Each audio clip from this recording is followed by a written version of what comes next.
is really a work of art. It's amazing, to be part of the Red Bull family. The level of engineering inside this team is very impressive. They are often the fastest team when it comes to pit stops.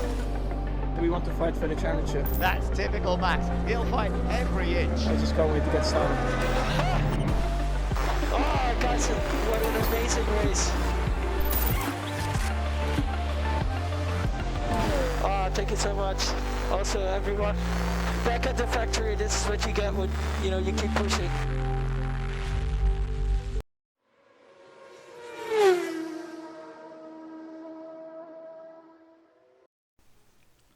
Добар ден и добродојавте во уште едно видео на Формула 1 на македонски. Овој пат Red Bull Racing ја презентира својата надградена шасија од ланскиот болид, односно RB16B болид и шасија кои ќе бидат користени за надпреварување во ова 2021 сезона, како и во претходните денови кога тимовите на Мекларен, Алфа Таури и Алфа Ромео ја искористија приликата и ги презентираа своите болиди, така и кај Red Bull гледаме една конфигурација која доста наликува на ланскиот болид со многу мали промени. Секако битно е да се напомене дека тимовите не сакаат веднаш во овие дигитални репрезентации, овие дигитални фотографии кои ги споделуваат со нас фановите и медиумите кои се фокусирани на светот во Формула 1, да ги откриваат своите адути, своите детали, иако можеме да видиме неколку мали промени кај болидот, особено онаа задолжителна промена на подот кој е скратен за 10% во однос на ланскиот, како би можело да се намали потисната сила по барање на Пирели, бидејќи овие пневматици не беа предвидени да траат волку голем број на сезони. Со самата пандемија која се случи, дојде до одложување на оние револуционерни правила кои требаше да настапат на сила во 2021 година, односно одложени за 2022.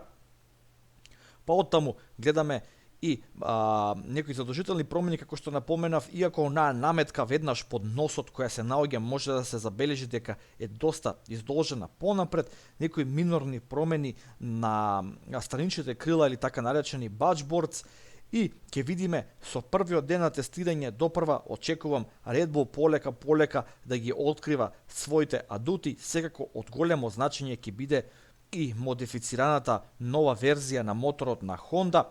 Од Honda најавија дека верзијата која првично требаше да се појави за 2022 сезона е донесена нанапред, забрзана дој развој за сезона 2021 со оглед на фактот што Honda на крајот од оваа сезона и официјално ќе се повлече по четврти пат од Формула 1, и новината е што Серхио Перес оваа година ќе биде тимски колега на Макс Верстапен, што на хартија значи дека ќе имаме едно силно тркачко дуо, кое се надеваме дека конечно во последната сезона од овој сет на правила ќе зададе вистинска главоболка на Мерцедес, и заедно со другите тимови се надеваме дека севкупно ќе имаме далеку поконкурентна сезона во Формула 1.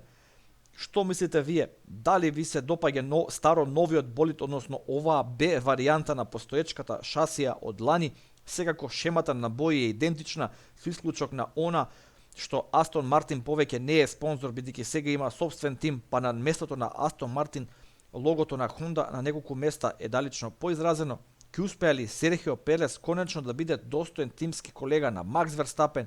Ќе успее ли Red Bull Honda конечно да наметне свое темпо и да биде вистински конкурент на Мерцедес во оваа последна сезона? Како и секогаш ви благодарам што го следите каналот Формула 1 на македонски. Ги очекувам вашите коментари и следаме во некоја следна прилика. Поздрав!